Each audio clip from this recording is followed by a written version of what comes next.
dan penyelenggaraan yang menjadi fokusnya saat ini itu masalah apa ya Pak ya? Kerja apa, divisi teknis pasca tahapan pilkada. Yang terakhir adalah yaitu verifikasi partai politik berkelanjutan, seperti itu. Jadi itu basisnya adalah di SIPOL, Sistem Informasi Partai Politik. Halo teman pemilih, bertemu lagi dengan kami dari tim podcast KPU Kota Mojokerto Pahlawan Demokrasi. Senang sekali saya Indah Lestari selaku host podcast KPU Kota Mojokerto bisa menemani teman pilih pada siang hari ini. Kalau sebelumnya kita sudah membahas mengenai PDPB atau pemutakhiran data pemilih berkelanjutan yang dinaungi oleh divisi Rendatin, sekarang kita akan bergeser sedikit ke divisi di sebelahnya, yaitu divisi teknis penyelenggaraan. Nah, untuk tema yang akan kita bahas pada siang hari ini yaitu adalah pemutakhiran data partai politik. Nah, kalian tahu kan kalau sebelumnya kita sudah ditemani oleh salah satu komisioner kita yaitu Bapak Ogi. Kalau sekarang saya ada tamu spesial lagi yaitu Bapak Ulil Absor. Selamat siang Bapak. Selamat siang, Assalamualaikum Mbak Indah. Waalaikumsalam. Nah, Bapak Ulil ini adalah komisioner di Divisi Teknis dan Penyelenggaraan yang akan menemani saya dalam episode kali ini. Sebelum kita mulai episode kali ini, kita akan sedikit berbincang-bincang tentang bagaimana sih Pak Ulil bisa join ke sini. Nah, Bapak, sebelum kita mulai tanya jawabnya nih Pak, bolehlah Pak sedikit diceritakan saja bagaimana sih Bapak bisa bergabung dengan KPU? Sebelumnya saya dengar-dengar Bapak ini di Bawaslu ya Pak ya? Iya. Terima kasih Mbak Indah dan teman-teman podcast KPU Kota Mojokerto. Perkenalkan, mungkin ini di penampilan saya di podcast KPU Kota Mojokerto. Tadi terkait perjalanan saya, tentu saya ini orang baru tapi wajah lama. Gitu. Iya nih Pak. Jadi kalau sebelumnya di pemilu 2019 saya pada saat itu adalah sebagai bagian dari Bawaslu Kota Mojokerto dan menjabat ketua seperti itu. Dan untuk sampai di KPU Kota Mojokerto tentu kebetulan saya banyak berjalan mengalir yaitu di penyelenggara. Kalau sebelumnya itu di Panwaslu Kota Mojokerto tahun 2017-18 dan sebelumnya juga di pemilu tahun 2014 saya sebagai Panwascam di Kecamatan Prajurit Kulon. Jadi alhamdulillah dalam perjalanannya dalam proses demokrasi di Kota Mojokerto, insya Allah saya punya proses yang lumayan sehingga ketika saya sekarang di KPU Kota Mojokerto sebagai penyelenggara, tentu dengan segala pengalaman saya berusaha maksimal bagaimana mengabdi bekerja di KPU Kota Mojokerto itu. Wah, ternyata ini Pak Ulil tuh sejarah kerjanya sudah sangat luas dan keren sekali. Jadi sepertinya dunia ke KPU-an ini sudah bukan hal yang asing lagi ya Pak ya bagi Bapak ya. Iya betul. Kalau sebelumnya saya ini sebagai pengawas yang tugas dan kewenangannya itu adalah mengawasi KPU. Tapi saat ini saya berada di KPU sehingga saya insya Allah ilmunya mengawasi itu sudah dapat, dan sekarang sebagai penyelenggara tentu bekal itu akan saya maksimalkan bagaimana kinerja kelembagaan tentunya khususnya di KPU Kota Mojokerto ini bisa lebih baik dalam proses demokrasi di Kota Mojokerto. Keren sekali Pak.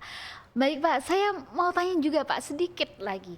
Boleh nggak Pak, saya diceritakan flashback dari pemilu ataupun pilkada yang sudah pernah dilakukan oleh KPU Kota Mojokerto secara singkatnya bagaimana itu, Pak?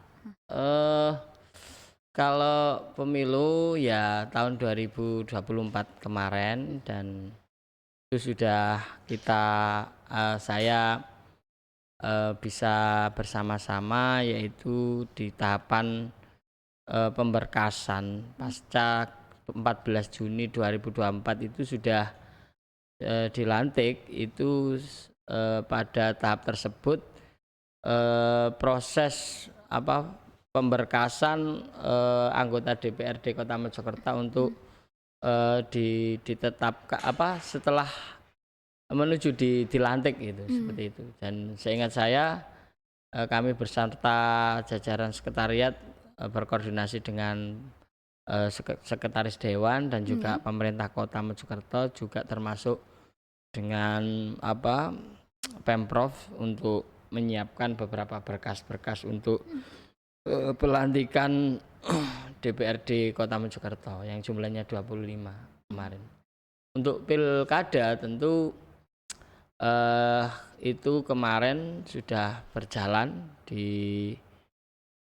dilaksanakan di bulan November tahun 2024 dan bisa dilaksanakan mulai pendaftaran, kemudian penetapan calon, kemudian pemeriksaan kesehatan, dan juga ada dana kampanye yang itu menjadi tugas divisi teknis, sampai persiapan pemungutan dan penghitungan rekap berjenjang di tingkat TPS, kecamatan, dan tingkat kota.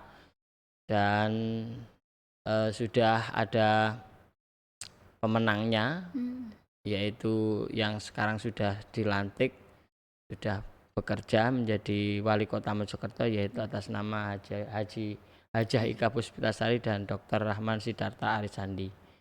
Yang calon yang satunya adalah atas nama Haji Junaidi Malik dan Haji Husnul Amin, yang memperoleh suara di bawah pemenang, yaitu Hajah Ika Puspitasari dan Dr. Rahman Sidarta Arisandi, seperti itu. Wah, ternyata teman pilih, kalau kita throwback itu ceritanya sangat kompleks sekali, Pak ya, kalau bisa dibilang. Tapi saya juga penasaran sekali, Pak. Yang kita ketahui, Bapak sekarang itu adalah komisioner di Divisi Teknis dan Penyelenggaraan.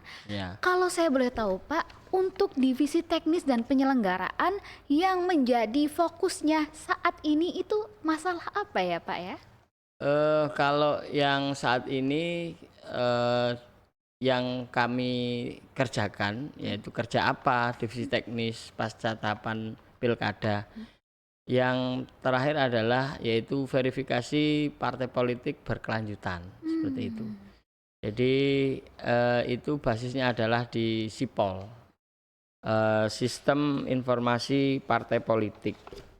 Ini karena KPU itu kan bekerja sesuai dengan amanat undang-undang dan Iya, benar. Aturannya terkait verifikasi partai politik berkelanjutan ini adalah terkait dengan PKPU nomor 4 tahun 2024, yaitu pasal 146, seperti itu. Jadi ini partai apa yang melakukan pemutakhiran berkelanjutan? Ya, partai-partai politik yang mempunyai akun SIPOL di tingkat pusat. Jadi ini adalah antara KPU RI dengan partai politik tingkat pusat. Nah, kemudian KPU Kota ini kita mendapat instruksi untuk membuat berita acara bagi partai-partai politik yang muncul di akun SIPOL yang versi kita KPU itu. Kita melakukan berita acara bahwa ada pemutakhiran di tingkat Kota Mojokerto. Nah, karena penyelenggara ini juga tadi flashback bahwa dulu saya adalah Bawaslu, tentu kemarin juga Bawaslu berkoordinasi dengan kami, dan prinsipnya KPU dan Bawaslu ada sama-sama penyelenggara. Kalau KPU itu pelaksana, kalau Bawaslu itu adalah pengawasnya. Artinya fungsinya adalah memastikan bahwa KPU itu bekerja melakukan verifikasi partai politik berkelanjutan berbasis sipol, dan Bawaslu kami beri akses untuk bisa melakukan pengawasan di sipol seperti itu, sehingga Bawaslu juga punya hasil pengawasan dalam tahap verifikasi partai politik berkelanjutan seperti itu. Jadi itu yang kita kerjakan saat ini. Boleh tahu nggak Pak, untuk pemutakhiran data dari partai politik itu dilakukan setiap berapa bulan Pak? Apakah per trimester atau per semester? Kalau disesuai dengan di PKPU itu adalah 2 semester. Jadi semester pertama dan semester kedua. Jadi kemarin itu kan bulan 6, itu kan Juni. Jadi 30 Juni itu semester pertama, dan nanti Juli menuju Desember itu di semester kedua. Jadi mungkin melalui podcast ini bagi partai politik peserta pemilu yang mempunyai akun sipol tentu juga agar memperhatikan apabila ada perubahan-perubahan di tingkat DPC atau DPD, barangkali ada pergantian pengurus atau hasil musda itu sudah ada, mungkin itu juga perlu diupdate, dimutakhirkan di dalam akun sipol. Wah, ternyata proses untuk pemutakhiran pun juga kompleks sekali Pak ya. Jadi harus ada tahapan-tahapan yang harus diselesaikan dan dilakukan oleh partai politik, begitu ya Pak? Iya, betul Mbak Indah. Kemudian Pak, saya juga penasaran nih Pak. Sebelum menjadi bagian dari anggota sipol, apa yang harus dilakukan partai politik untuk menjadi peserta pemilu? Apakah ada tahapan-tahapan khusus Pak agar partai politik itu bisa diakui menjadi peserta pemilu? Kalau flashback terkait sebelum mempunyai akun sipol, tentu partai politik ini harus melalui yaitu proses namanya pendaftaran partai politik, kemudian verifikasi administrasi, kemudian verifikasi faktual dan penetapan. Nah, ini mengacu pada Undang-Undang 7 tahun 2017 dan PKPU nomor 3 tahun 2022 tentang tahapan pemilu, dan juga PKPU nomor 4 tentang pendaftaran dan verifikasi penetapan partai politik peserta pemilu tahun 2020. Jadi mereka yang punya akun sipol ini adalah hasil dari tahapan di pemilu tahun 2024 seperti itu. Jadi saat ini di Kota Mojokerto ini kebetulan kalau menurut informasi dan data di KPU Kota Mojokerto itu ada 22 partai politik peserta pemilu yang mempunyai akun sipol. Jadi di Kota Mojokerto ini mungkin dikenal publik itu adalah partai-partai yang saat ini mempunyai wakil anggota DPRD. Kan, tapi selain itu juga ada banyak yang mempunyai akun sipol, sehingga itu perlu juga melalui media podcast ini kami ingatkan. Dan memang pendaftaran partai politik itu dilakukan di tingkat pusat. Jadi daftarnya tidak di KPU kota, tapi daftarnya di KPU Republik Indonesia. Dan untuk menjelang persiapan tahapan pemilu tahun 2029, tentu hal ini juga perlu diperhatikan. Kenapa? Karena nanti pasti akan ada tahapan yang sama seperti itu. Dan pengalaman saya ketika di Bawaslu dulu, karena tahun 2022 saat saya menjadi pengawas pemilu di tingkat kota, saya juga melakukan pengawasan melekat seperti itu terhadap KPU. Waktu itu di periode sebelum saya itu kami tugasnya adalah bagaimana metode dan strateginya itu ya ngintil gitu ya. KPU mau kemana kita turun gitu. Selalu membersamai gitu ya Pak ya. Itu di tahapan verifikasi faktual karena memang menjadi tantangan tersendiri bagaimana memastikan kinerja KPU seperti itu. Karena yang diverifikasi itu anggota. Yang menjadi tantangan itu adalah verifikasi keanggotaan.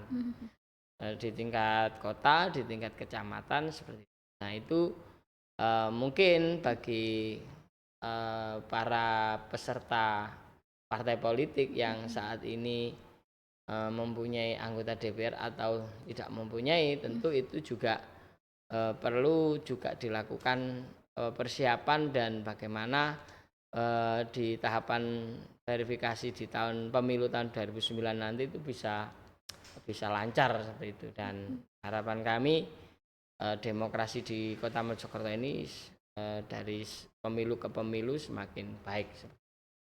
Wah, ternyata teman pilih tidak sembarang parpol itu bisa bergabung dengan sipol ya Pak ya. Jadi memang ada tahapan yang harus dilalui oleh partai politik untuk bisa menjadi bagian dari sipol dan menjadi bagian dari peserta pemilu.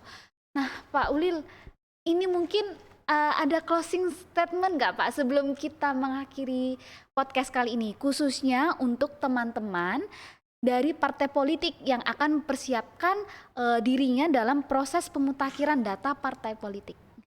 Ya, jadi media podcast KPU Kota Mojokerto saat ini itu menjadi media informasi buat masyarakat Kota Mojokerto, buat media edukasi buat Gen Z, generasi milenial yang pingin tahu lebih jauh, tahu lebih dalam terkait dengan demokrasi di Kota Mojokerto. Nah, tentu sebagai closing statement saya dalam acara podcast yang santai ini, tentu bahwa sistem demokrasi kita adalah demokrasi Pancasila, yang mana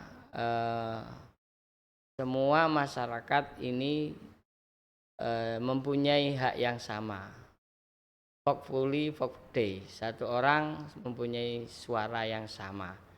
Tentu proses demokrasi dari pemilu ke pemilu, khususnya warga Kota Mojokerto ini harus lebih baik. Karena dengan demokrasi yang lebih baik dan sempurna ini akan menjamin dari kesejahteraan bagi warga Indonesia, khususnya Kota Mojokerto. Itu demokrasi di Kota Mojokerto ini mari bersama-sama kita jaga, kita rawat dengan tujuan adalah Pancasila sila kelima, yaitu keadilan sosial bagi seluruh rakyat Indonesia. Mungkin itu yang bisa saya sampaikan. Terima kasih. Terima kasih Pak Ulil atas waktunya. Semoga kita bisa berbincang-bincang lagi di podcast berikutnya. Terima kasih sama-sama Mbak Ya, Indah. Bapak. Semangat.